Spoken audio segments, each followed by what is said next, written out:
Okay guys, in this lesson we're going to look at how to make a clone in Kodu. If you look at my screen, it's a very simple screen of a simple world that I've made, and all it's got is a few objects and it's got a Kodu.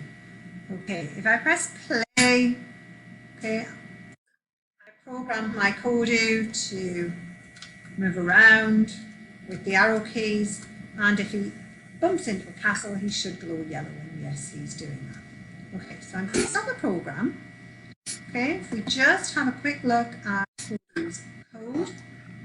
Okay, so yeah, there's the arrow keys to get him to move, and when he bumps into a castle he's going to glow yellow.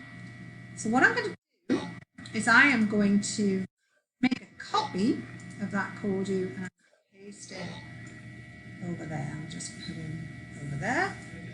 Okay, when I then go on and press play, I now have a clone, okay?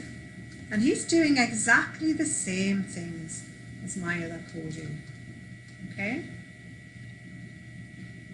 Okay, and he bumps into a castle. Yep, he's glowing yellow. Okay, so he's doing exactly the same things as the other Kodu, okay? If I press stop, I go and have a look at him, look at his code. Okay, see that it is exactly the same. So we have made